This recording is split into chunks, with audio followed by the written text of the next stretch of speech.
Welcome, everybody, to the second session of the Telegraph Food and Drink Festival. Mix the perfect cocktails with Joel Harrison and Neil Ridley. Yay! I'm Susy Atkins. I'm here too. I'm going to host this session. I'm the Sunday Telegraph's drinks columnist, and I'm delighted to be here with these lovely chaps to talk all things gin and cocktails. So in the next 45 minutes, Joel and Neil will be giving us a spirited lesson in mixology. First of all, I now need to introduce Joel and Neil before we get going. Well-known spirit experts, regular contributors to the Telegraph. They're authors and TV presenters. They're editors of the Global Spirits Guide, the world's best spirits rather, and importantly, they are authors of the brilliant book, The World Atlas of Gin, which I really see as a key guide to the subject of my favourite spirit now. So we're delighted to have them here. They're going to give us lots of top tips and unique insights into making cocktails throughout the session. Take it away, boys. Thank you very much, Susie. It's a joy to be here, and I hope everyone at home is ready for a drink. I mean, it's 5 o'clock on Saturday. I think we're ready, Joe, aren't we? I think we are. Hello, Jessica. Hello, Hannah. Hello, Elna. How are you doing? I hope you're all well, and everyone else who's tuning in. We are, of course, spread over. Hey, Maddie, how you doing? We're all spread over the UK. Neil and I, obviously, we're going to do this together, but due to the current restrictions, we can't be in each other's kitchens. So I'm at my home in Berkshire, and Neil's at his home in South London. So, yeah, we're looking forward to it. Susie, whereabouts are you in the world? I'm in deepest Devon. I'm literally on Dartmoor. I mean, we are all very spread out here, but this kind of event brings everyone together. So it's my dad has just joined us. I want to start with a question to you. Oh, hello, Dad. Joel, can I start with a question? Can you tell us what the definition of gin is? Let's just get the real basics done quickly. Yep, Define so gin. Gin is effectively a vodka or a highly rectified spirit. So that's a spirit with no flavour in it, that then is flavoured by being redistilled, firstly with juniper. Very important, has to taste of juniper. And then a sort of tapestry of other botanicals and herbs and spices around it. So that could be juniper or angelica or citrus peels or spices, whatever it is. And that's where the balance comes in. So if you think of it a little bit like a band, the juniper is the lead singer. There has to be a vocal, and then the rest of it is how do you contextualize that? Is it like a kind of techno band, a bit like Kraftwerk, or is it a kind of is it a classical singer with classical music, or is it an indie band? So that is the botanicals that surround your lead singer that is juniper. Okay. Very good. Now, how is it made? Can we get a very quick? Is that something we can do quickly? I mean, very simply. How is it made? If you think of gin, if you think of stilled rather, these are like giant copper kettles. So you put the spirit in. Sometimes you're going to be putting these botanicals, including your juniper, inside the still with this spirit, and you'll boil it up from underneath. That will turn into a vapor, and it will condense back into a liquid. And of course, through that process, you get all those wonderful flavors and aromas, citrus notes, cardamom, all these amazing flavors and aromas. Sometimes more delicate gins have what's called a basket that's attached inside the still, and the vapor will infuse through that so as not to damage the delicate botanicals. But there's loads of ways of doing it. Ultimately, what you're looking for is a real balance of all those different botanicals. That's the key thing that the gin makers are looking for. Hopefully that helped. And where is it made? Because I think there's so much talk, isn't there, about British gins, English gins. But back to you, Joel. Which countries do we get gin from predominantly? Susie, that's a really, really good question, because people always associate gin with the UK, particularly with London, because there is a style of gin called London Dry. London Dry, as Neil has just talked about in terms of the production, is simply where you're using original, authentic botanicals in the redistillation of the spirit. So it's the gold standard, if you like, of gin production. But London Dry gin can be made anywhere, and in fact, gin is made anywhere around the world. Behind me, I've got gins from France. I've got gins from Japan. I've got gins from Italy. I've got gins from Cornwall, even. So all around the world, gin doesn't have a home. It's a roaming troubadour. But definitely, its main song is London, because that's where it was kind of born and brought up. Getting so much of the musical theme from you, Joel. The analogy with music is all new for me. But thank you. And back to Neil again. What are the different types of gin, the different styles? Okay, we now know what London Dry is. It doesn't have to come from London, but it's a particular technique. But what other styles? I like Old Tom. Well, very good example, Susie, there. So Old Tom, a much more traditional style. This would have harked back to a time when gin production wasn't quite as, let's say, perfected as it is now. So Old Tom was a little bit rougher in texture. They'd add sweetness to that gin to really mask some of the harsh flavors. What's funny, actually, is Old Tom has now made a sort of resurgence or a renaissance. It's becoming much more popular for using in old style cocktails. And actually, one of the drinks I'm going to be making today, one of the key components back in the day would have been an Old Tom gin. But you also have loads of other styles. You've got compounded gin. Brilliant. So rather than distilled, people are infusing their botanicals into the spirit. And it gives you a slight colour to that. Obviously, one of the big favourites at the moment, flavoured gins. We've got sloe gin, of course. You're coming into sloe season at the moment. Perfect time to start thinking about making your own recipe. Very, very simple to do at home.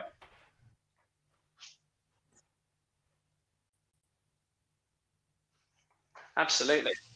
Cool. So flavoured gin's very, very popular at the moment. I, as a journalist, getting sent lots of samples of new flavoured gins. Some are much better than others, in my view. Why are they so popular, Joel? And how can we pick a good one? Because I don't want the pink marshmallow glitter gin, personally. You know, I was in a shop just yesterday that is selling a glittery gin with a light up base, and you know, each to their own. That's lovely. It would look great. It would look great on the backdrop here, but probably what I want to know is, does the liquid taste good? Is the drink I'm going to get at the end of it quality? And really, the rise of what we would call pink gin has been something that's been very big in the last kind of 5 years. I would say pioneered predominantly by a distillery in Northampton called Warner's, who make an incredible rhubarb gin. And their rhubarb is using locally pressed rhubarb juice that goes into their London Dry gin. Absolutely phenomenal. Someone like Beefeater, which is still made in Kennington in London, 100% of Beefeater from around the world is still made in Kennington in London, produce a fantastic, a brilliant gin. Don't poo-poo the big brands, they're phenomenal. But it also makes flavoured gins, but in a really authentic way. So what we're looking for with high quality fruit flavoured gins, if you like, is any authentic flavour. We don't want to taste that synthetic note that you can get in, you get it sometimes in milkshakes and other things. But if you find a fruit gin, a rhubarb or a strawberry gin or whatever it might be that carries that flavour, you're onto a winner, because those make excellent Negronis. They make excellent gin and tonics. They can even work in something like a French 75 if they're used delicately. So a big rise in kind of pink gins, and there's nothing wrong with that. Absolutely nothing wrong with that. I've got a blood orange one from Malfi behind here that's absolutely fantastic. So yeah, I'm going to embrace it, and the world has. You can see it. I mean, for me, not too sweet and natural flavors. I can take a flavored gin as long as it's not super sweet, syrupy, and has an artificial flavor. Now, I've got a question for you. Chris is asking, what's the Foo Fighters of gin? Great, thank you, Dad. Thanks for putting me on the spot there with that one. That's a brilliant one to start off with. I suppose in that respect, if you're looking at something which, if I'm thinking you're talking about the band there, so full on, intense, powerful, yet soulful and melodic. I would say you're probably looking at something like a good Navy strength gin. So something which is a higher ABV, so 50%, big punchy flavors in that. And what you're really looking for is that's going to drive through in any big gin and tonic. A big beat to it. Lots and lots of rhythm. Exactly. And push. That kind of thing. So. And I'm also being asked, what is the Cornish gin called? That's from Jessica. What was the Cornish gin called? Susie, you know all about the Cornish gin. So it's from down your neck of the woods. It's Tarquin's. Well, there are a couple, but Tarquin's is kind of the one that most people talk about. There's another one from the Lizard Peninsula, Curio, which is from down there, which is very good. They do a kind of one with cocoa nibs in that works really well. But Susie, from your neck of the woods, what gins do you like? I'm a huge fan of a gin called Thunderflower, which is made very to me. It's made in Ashburton. And the people that make it, a couple make it, very small batch, but Thunderflower has just that slightly peppery, spicy twist. But it's a traditional gin. They've just turned up the spice and pepper just right. And it's always about balance, isn't it? And I think Thunderflower has a really lovely balance. There's plenty round our way, though. I mean, Salcombe gin is terrific. I'm sure you guys are. I know you're fans of Salcombe gin. They're a cracking distillery, slightly bigger operation. So yeah, every county seems to have its own now. We've all got our local gins, and we need to buy them. We need to help keep these producers going. You know, it's tough, but let's keep drinking our local gins. Susie, there's somebody called Vanessa, I think. Sorry, my computer's a bit far away. Has asked about Silent Pool and Chase, and you've brought up a really great point, which is about drinking local. And Silent Pool is down in Surrey, Chase is over in Herefordshire, and they're both fantastic examples of local gins. I mean, Chase has made a kind of feature out of using potatoes and other bases and having a very tall column distillery, and it's very much drawing on the terroir of Herefordshire. Silent Pool is doing a similar thing down in Surrey. So they're both great gins, and they're both wonderful to drink, but they taste even better when you drink them in their location. Yeah, I agree. Very much. I don't know about you guys. I'm personally. And if I can just say, apart from talking about our, the bits of the countryside where we love our gins, our local gins, my favourite again and again is number 3. Number 3 gin is terrific. Well, very good segue there, Susie. Actually, yeah. I'm going to be using number 3 from Berry Brothers in the cocktail I'm going to be making. So yeah, a good one, a good favourite of ours. Interesting tip actually here. Joel, I was going to this, which is a Vespa Martini with Alessandro. Neil, I'll leave you to talk about that in a bit, but this is going to be a real treat for anybody who gets hold of a bottle of it. Yeah, well, I'd say just if we think about some good cocktail tips, it's coming into season now. Hopefully, fingers crossed, we're going to be able to at least have some friends over again in the near future, sort of lockdown rules permitting. One of the things that I'm big on at home at the moment is pre-batching my cocktails. So if I have an opportunity, if I know there's a few people coming round, I guess no more than 6 people at the moment, but if we're doing that, then it's often quite nice to be able to pre-batch a cocktail together and just make a few more. It kind of takes a bit of the preparation out, really. That's the kind of key thing there.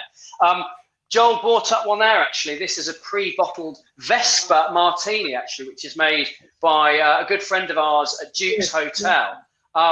Fantastic place to go visit if you're drinking in London. But one of the brilliant things is if you're pre-batching things, you can make more of it. You can keep it in the fridge, potentially in the freezer. If there's anything fresh that you want to add, perhaps keep that out and add that at the last minute before serving. It's just a nice way to save a bit of time if you're sort of in preparation for the evening.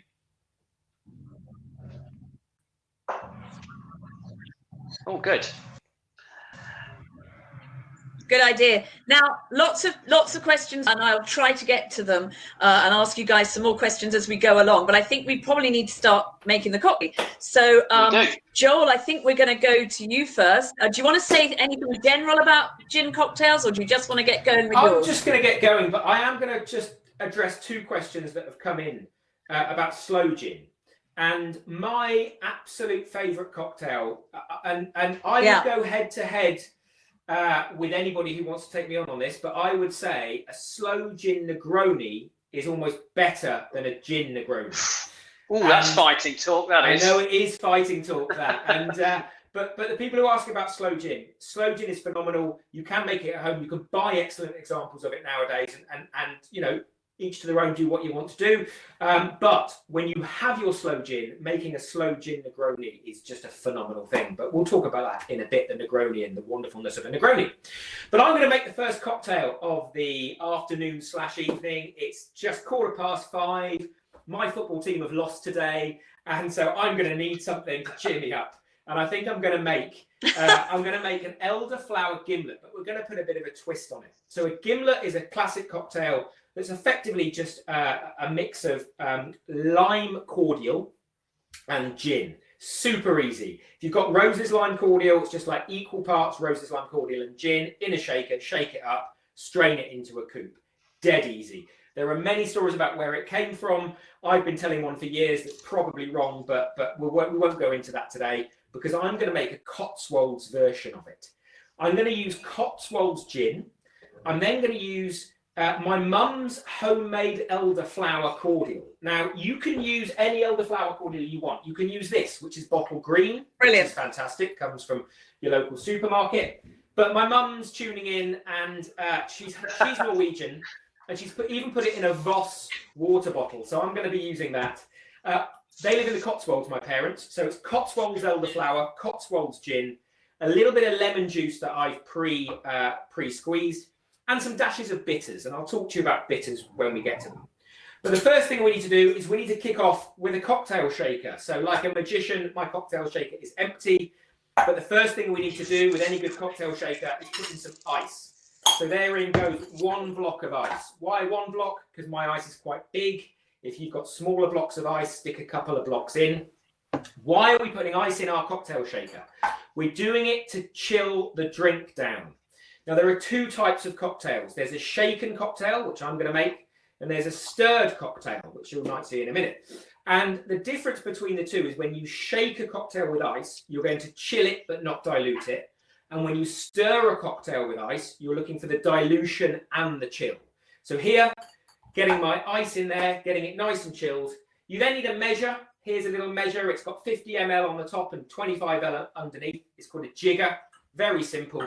And the first thing I'm going to do is put in Cotswolds gin. I'm going to put in 50 ml. That's a really healthy measure. If you're having a double gin and tonic in a pub, that's the amount you should be getting. Very tasty. It'll make sure that we maintain our heart of juniper. The next thing I'm going to do is give my mum's homemade elderflower cordial a shake. Like I say, you can use bottle green if you like. And I'm going to use the smaller part of the jigger, and I'm just going to put in 25 ml of that. So that will provide our kind of fruity backbone. So we've got our alcohol and herbaceous. And so this will add a certain sweetness to it. This is a slightly sweeter style of cocktail. Absolutely, Susie. And in any cocktail, you probably, I mean, Neil's is going to be a bit of an exception, but in most cocktails, you need the alcohol, you need the fruit, and you need sweetness and a bit of acidity. That's your kind of key combination. So you would normally add sugar syrup, but a cordial is a flavored sugar syrup. So that's what we're going for here. So I'm also going to add, for my kind of acidity, I'm going to add lemon juice, which I pre-squeezed, because when you do it on camera, it all looks a bit messy. So I'm going to add about 12 ml of that. So if you don't have a measure, it's basically 2 measures of gin, 1 measure of cordial, and half a measure of lemon juice, right? Really easy. I'm also going to stick in some orange bitters. Bitters are like little explosions of flavour. They're like the jewellery on the dress or on the outfit. They're the cufflinks or the necklace that add a little bit of pop to what you're doing. So it's like the seasoning, Joel, isn't it? Sorry, Neil? It's like the sort of seasoning, the salt like and pepper almost. Yeah. Exactly. So this is orange bitters. If you don't have orange bitters, don't worry. So that all goes in. So effectively, it's 2 parts gin, 1 part cordial, and half a part lemon juice. And now I'm going to give it a shake, which is always the fun bit on a camera. Look at the technique. Look at this technique there. The key is to move about as much as possible. See, this works off the calories of drinking the cocktail. Is that the Windsor Shuffle you're doing there? It's the Windsor Shuffle. It's the Norwegian shake. And what you can feel is the cocktail shaker getting nice and chilly. And you'll have more liquid in here because there will be a slight dilution because the ice will break down. But eventually what you'll end up with is a nice cold cocktail shaker. And it smells delicious. This is my glass. I have a coupe, which I would normally pre-chill, but I'm not going to pre-chill that. So I'm going to stick that there. I'm going to pour this in. You can see how the gin and the elderflower have mixed together. This has a light honey colour. And then we are going to zest this with the zest of a lemon and just a simple veg peeler. So what you want is as little zest as possible. So you're just taking a small amount and you're running that over and just give it a squeeze over the top.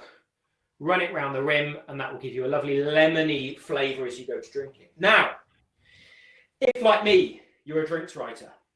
Do you have to have an unwaxed organic lemon, or can you have any old lemon? That is a very good question. I bought some lemons from my local supermarket for this that were fine. They were unwaxed, so please use an unwaxed lemon, otherwise you're just getting wax rather than the zest.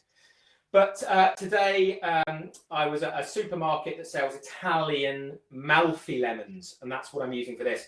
It smells incredible. It's bigger than your normal lemon, but it's really good. Now, I'm just going to try this just to make sure that it's balanced. So let's have a go. Oh, that's incredible. It works really well.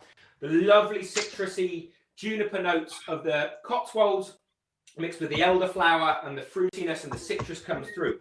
But I'm not quite finished yet, because I'm going to top this up with a little bit of Prosecco and turn it into, I guess, what we would call a spritz style drink, like a French 75. And because I'm a drinks writer, I like my cocktails lengthened with more booze. So I'm going to drink this as a longer drink, and I'm going to say cheers. Very good. I hope you've made enough for everybody, Joel. Very good, very good. Fantastic. And quite summery flavours. I mean, this is refreshing, and despite you slugging loads of Cotswold gin in, it's relatively light, would you say? Absolutely. And the thing about gin is you can go in different directions with it. You can take a light flavoured gin, and make light cocktails. So a bee's knees, which uses honey, for example, honey, lemon juice, and gin is a really light style of cocktail. You can make a gimlet, which is, like we say, just lime juice and gin. You can have a martini, which is like the most freshest. It's just, the martini should be as sharp as a razor blade. Yeah, really. Isn't it? So you can go in that direction with gin. And it depends on your mood. For me, if you've got a bright, clear, crisp day, whether it be sun or winter, light gin cocktails work really well. But they don't have to be light. They can be dark and bold and heavy too. Super refreshing, palate cleansing. Absolutely, absolutely. So yeah, and this is where this cocktail is. This is the inspiration for this cocktail. Is using that elderflower, using that gin, a little bit of lemon for the zestiness, for the acidity, and also those little kind of bombs of flavour that come from the bitters. So the balance of orange against lemon when it comes to the zestiness. Great. Fantastic. Thank you so much. That looks, well, I know I love this style of cocktail. I'm delighted you did one like this. And I think a bit like when you have a sip of champagne or Sauvignon Blanc, very kind of palate sharpening as well. There are certain drinks that really cleanse the palate, refreshing, set you up perhaps for a feast ahead. So I'm thinking this is an aperitif style cocktail. Right. Absolutely right. And actually, as I'm tasting it now, if I was to liken it to a dish, it would be like a lemon meringue pie, where you get that lovely kind of vanilla-y topping, but you also get that really sharp, citrusy kind of jelly undertone and the crispy base underneath. So it's almost like a lemon, even if it's elderflower, it's like a lemon meringue pie in a glass. Yeah, fantastic. Way to cleanse the palate and sharpen yourself. Lovely. Now I've got a question for you. I'm going to interject here with a question. Ken is asking both of you, I guess, is it worth buying premium gins, for example, Tanqueray 10 as opposed to normal Tanqueray? Do we spend our money on these super premium brands? That's a very good question. I'm going to ask Neil in a second his thoughts, but definitely for me, making a cocktail is like cooking a dish. If you use great ingredients, then you'll have a better end result. Tanqueray versus Tanqueray 10. I'm a big fan of Tanqueray, but Tanqueray 10 is phenomenal. It is worth the extra spend. And it's not it's not a huge amount of extra spend, but it really is worth the extra spend. Neil, what's your thought on premium products in cocktails?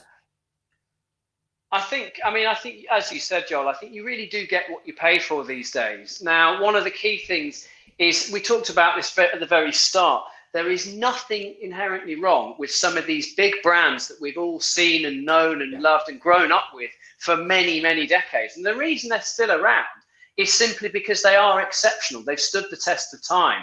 You go all the way back to sort of Tanquerays and Gordons and Beefeaters and these kind of gins. And they've, as you said, they've set the benchmark, the gold standard of gin making for centuries now. What I think you look for in a way, a premium gin is perhaps something with more personality, with a distinct direction in it. It could be a local thing, it could be some foraging, it could be a style of gin, it could be from a certain nation. I mean, we talked about Japanese gin. I have one here actually. Individual Japanese botanicals that are going into this. So it's going to give you a different flavor profile. You've got gins now, like this one here, Ferdinand, Saar, made in Germany. This has got an influence of grape variety as well, of wine in it. And then we have one from America. So America now, hugely popular craft gin place. The base spirit that's coming through isn't necessarily neutral. It's not clean, not clear. It's actually flavored. It's got this corn and rye and wheat note. So that's coming through almost as a botanical. And I think if you're going to pay, well, there's essentially quite a lot of money for things. There's plenty of choice out there, but at the same time, it's about trying to build your cabinet with as many different flavors to cover as many different style of drinks as you can. Yeah, absolutely.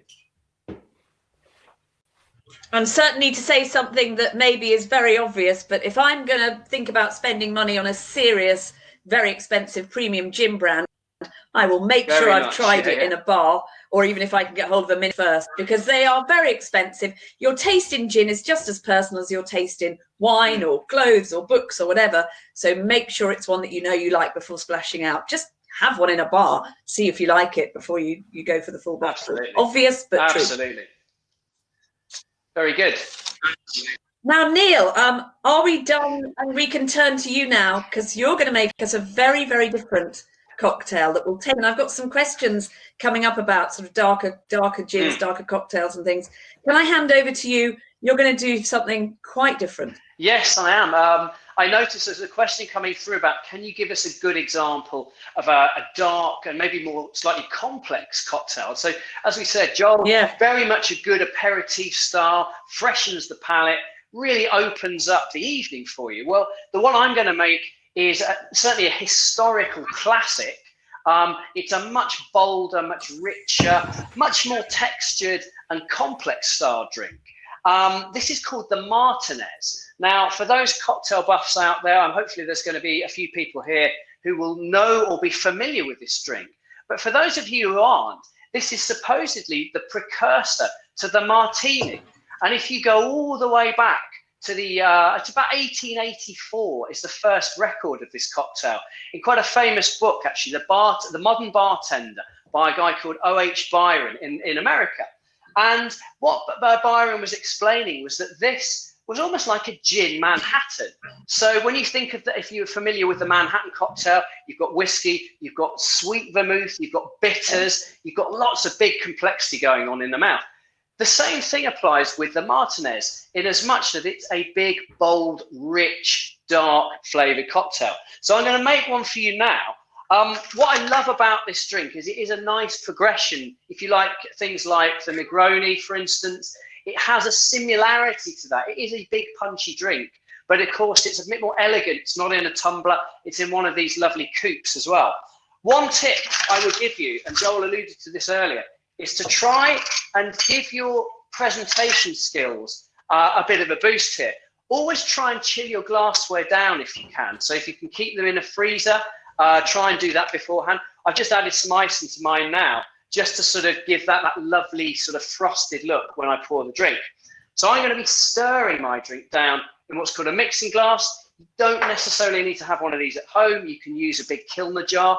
Oh, anything which has got fairly straight sides is what you're really looking for there. This drink, lovely, simple moment.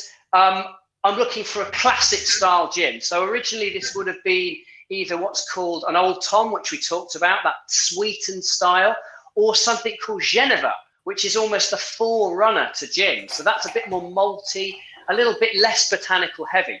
I'm going to use a classic gin in my sort of eyes, or certainly a modern classic, which is number 3. Now, number 3 is made by a very, very famous wine merchant called Berry Brothers, down in sort of Mayfair, St James in London.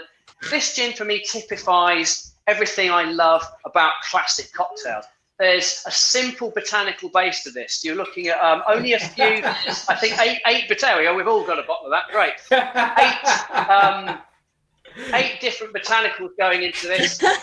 Who hasn't? One of the key things you're looking for here is that balance of flavors. So what we're doing with this drink, we're going to use 50 ml, another good sized pour of our number 3 gin. We're going to add that to our mixing glass. Now there's something wonderfully aromatic about this gin. It's got cardamom. It's very, very citrus heavy as well. But right at the heart of that, you've got your juniper. You can't have a gin without juniper, and there's an abundance of juniper in this.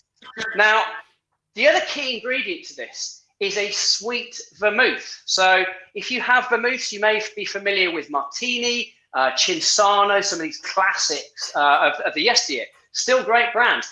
Vermouth has exploded at the moment. There are so many new styles of vermouth coming through, and actually a few which are harking back to the past as well.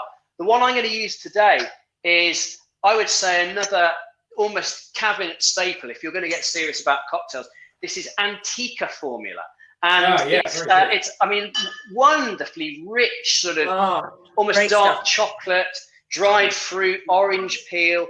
It's a big, big flavour. You could drink this over ice very, very easily as a drink in itself.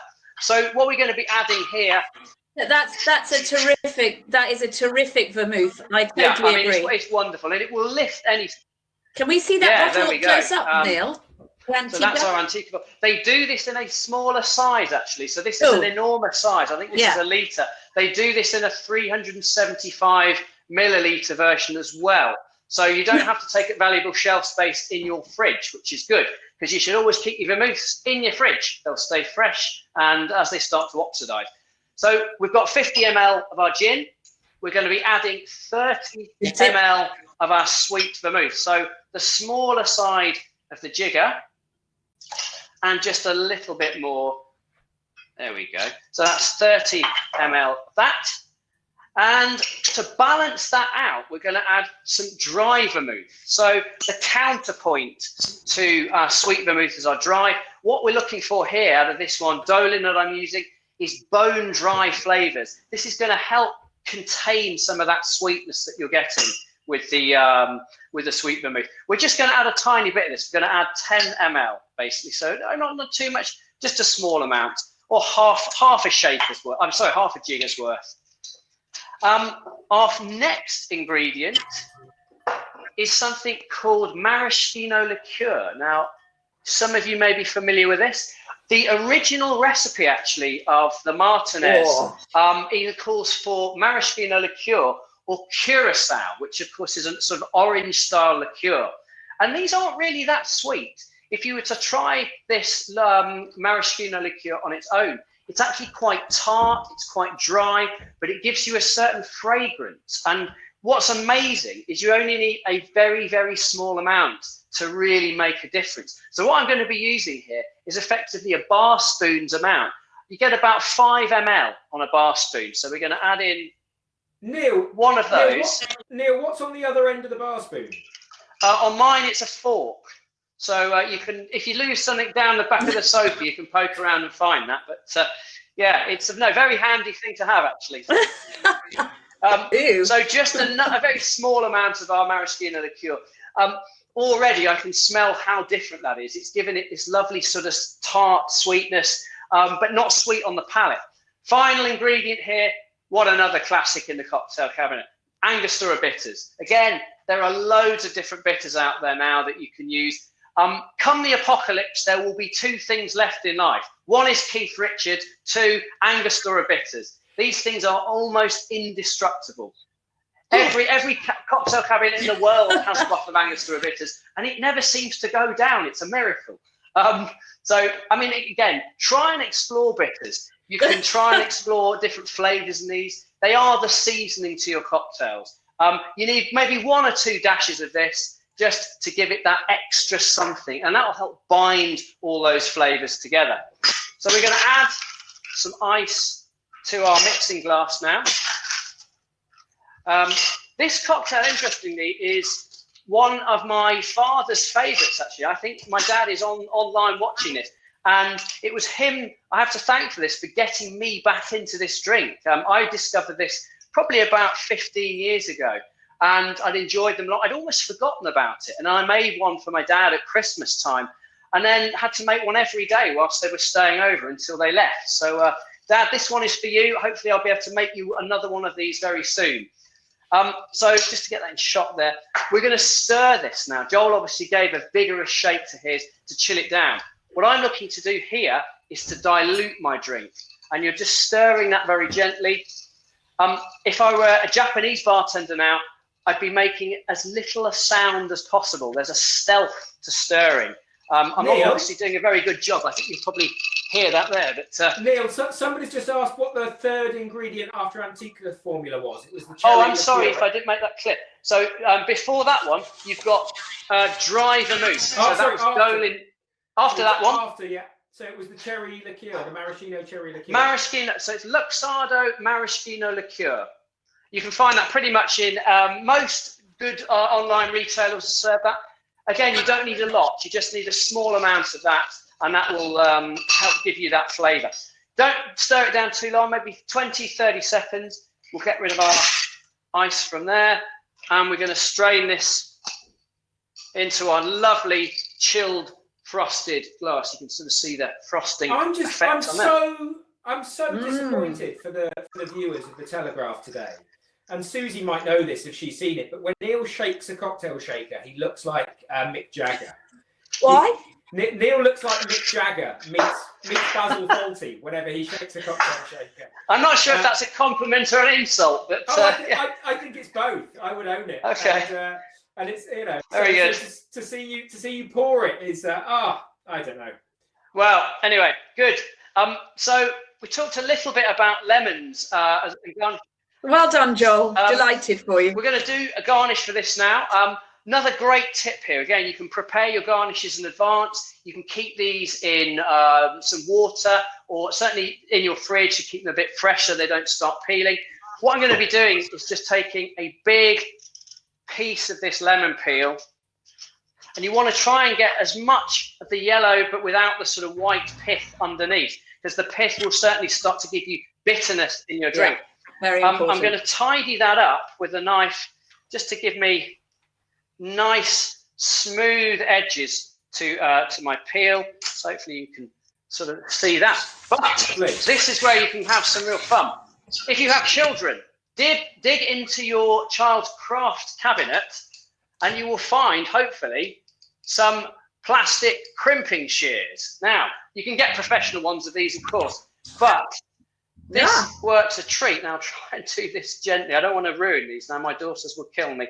But what you can do is you can take off the edges of that, and you can give your peel a much more professional look to it. So there we go. I don't know if you can just see that now, but it's just giving it that slightly serrated style. Oh my goodness. Oh, look at that. A little bit of bartending tricks will sort of express that over the top. That's what we want from these guys. We want those top tips. You'll start to see the oils of the zest coming out onto the top of the drink. Really sort of waft that over. That is the Martinez, an absolute classic, delicious, complex flavours to it. Cheers, guys. Very good. Oh, that's lovely. Cheers, Neil. Thank you so much indeed. And this perhaps more of a winter warmer cocktail. Can I generalise like that? Can I put it in a pigeonhole like that? But I think, more satisfying, warming end of an evening or beginning. Really, when would you can pair this quite nicely with different foods, actually. So we do a lot with pairing drinks with foods. We've obviously taken lots of gins from our World Atlas of Gin, because there's so many different ones from around the world. And you can look at occasions. So there's a good reason to own lots of different gins. You can look at big spicy ones for maybe after dinner cocktails, something which is a bit more robust. You can look at light and floral ones to have beforehand.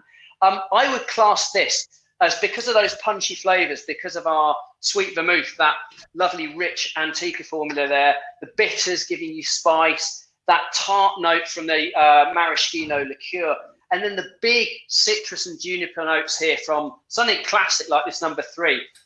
they're big, they're bold, and they come together really well. And it would be a good after dinner drink, this, yeah. And certainly now the winter's whipping in, it's certainly going to warm you up. Yeah.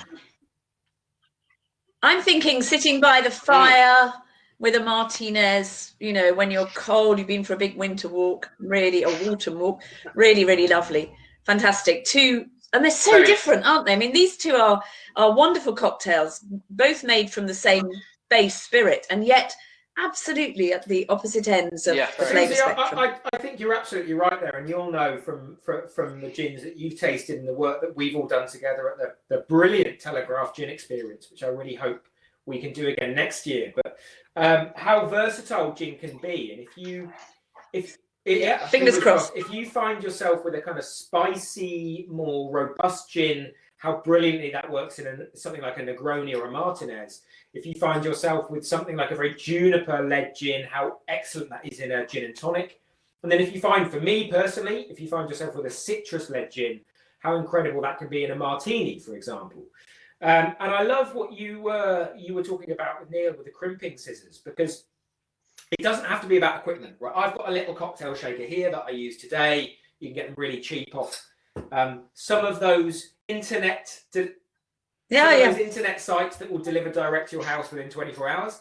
But you can also, if you've got a kilner jar at home, that works as a cocktail shaker. You put your ice in it, you put your drink in it, and I use those all the time. So whatever you can do to bring in that idea of the alcohol flavour, the citrusy notes, some fruitiness and some ice, you've got yourself a cocktail. Yeah, absolutely, Joe. I mean, one of the great things is and maybe some balanced sweetness. Yeah, we all have enough stuff in our kitchens to make great cocktails. I mean, you don't necessarily need to own lots of professional things. Today, as you said, kilner jars are perfect for shaking or mixing. You know, you can pick this stuff up very cheaply actually as well. But start to look at little things that they're worth an investment. Perhaps a few different bottles of bitters. They'll last you a long time because you only need a small amount. And it really will expand your cocktail repertoire. You can start exploring and experimenting there as well. I mean, one thing that cocktail spirits, a lot of the ingredients that go into these cocktails have over wine, and you both know, everyone knows I'm a huge wine lover, but wine goes off. And these things don't go off, or they don't go off nearly as quickly. All these things that you've talked about, all these bottles that you've got in front of you guys, how long will they last once they're open? That's a good question. I mean, with gins and spirits, the general rule of thumb, and I say this very loosely, is if you're getting down to halfway down and you've got more air than spirit, it is going to change, it's going to oxidize. It's probably a good sign that you're not drinking it quickly enough. One key thing with vermouth is when you open that, you almost certainly want to keep these in the fridge. So you're going to, like you said, Susie, like any good wine, it is going to change with the air. Certainly your sweet vermouth will. You're going to lose some of that brightness. So as soon as these are open, I'll try and keep these in my fridge just to retain a bit of that freshness. Bitters, come the apocalypse, they'll be exactly the same. They never change. Yeah. Bitters forever. Bitters forever, yeah. I think vermouth, it's a bit like port and sherry. It's stronger than wine, so it will last longer. But we're talking a couple of weeks, maybe a month. Yeah. Whereas with a normal table wine, you would be talking about a couple of days. So Susie, I found they may seem expensive, but you can get quite a lot out of them. When you serve a really tasty cocktail, and here in our house, it's been the sloe gin Negroni. That a bottle of sloe gin doesn't last that long. When there's two of you trying to make your way through a sloe gin, a couple of sloe gin Negronis, and you've got maybe a 50 cl bottle. So for me, it's less of a concern of how long does it sit in the cupboard, and more about find the right cocktail, and it doesn't matter how long it lasts. So yeah. Now, I'm going to switch a light on in a minute because in Dartmoor it's getting dark, which I don't like at all. But I did want to bring up one of the questions that was asked earlier, and I think we should discuss this, is somebody asked, and I think this is really important, the new non-alcoholic spirits, so the seedlips of this world. Could you make these cocktails with one of those? Because as the person asking the question said, there's always somebody who's driving or who isn't drinking booze. So what do you think about those? I think it's a great question, and it's something that we're very aware of at the moment, and certainly with the changing attitude towards alcohol and more mindfulness, and of course the necessity of driving and I guess in a way catering for everybody. There's a great range of very, very well-made non-alcoholic spirits. Now, I'd be at pains to say now that what they're not are gins. They're not supplements to gin. They're not non-alcoholic gins. They are slightly different. You get all the botanical flavours in there, but they're sort of perhaps not heading towards just a juniper sort of style. What I think these drinks, these spirits are great for are exploring different flavours. I mean, you can certainly make a Martinez with that, it could be a seed leaf, or it could be a cedars, or one of these other style spirits. They perhaps won't have the same texture, because obviously when you're drinking a spirit, you do get that sort of sharpness, you get that mouthfeel from a spirit, which perhaps isn't there with some of the non-alcoholic spirits. Alcohol adds texture. But I think absolutely they're important, and we're big advocates of that. I mean, I think you can pretty much make any of these style of drinks very adequately using a non-alc spirit as well. Do you know, Susie, you raise a really great point, and there's a sort of widening question within that, which is how restaurants, particularly in Scotland, struggle with the regulations that have come in, which is basically effectively prohibition in Scotland. So I was speaking to someone at the restaurant Three Chimneys on Skye, the sommelier there, who was asking me about, well, they're allowed to serve food, but they're not allowed to serve alcohol. So what can they do with some options?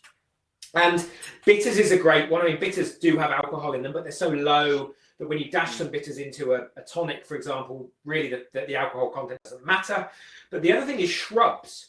And shrubs are effectively vinegars, flavoured vinegars. And what you end up with a shrub, so the easiest shrub in the world is a bottle of cider vinegar. Cider vinegar is a shrub. So what you've got what alcohol gives you when you mix it with something like lemon juices. You've got flavour from fruits, but you've also got acidity that comes through. So for me, it was like, well, look into shrubs and how shrubs can be used. So seedlip and a cider vinegar together work really well. The other one that I would point out would be, and sorry to mention them again, but Warner's, or what used to be called Warner Edwards, Warner's Distillery, have just released two non-alcoholic varieties, which is a juniper one and a fruit flavoured one. And those are both very good too. I think they're using glycerin to try and get through a mouthfeel in there, and it seems to be working well. But yes, shrubs, so a vinegar effectively in your cocktails work really well. But also just have a look around. There are some really great non-alcoholic alternatives on the shelves at the moment. Yeah.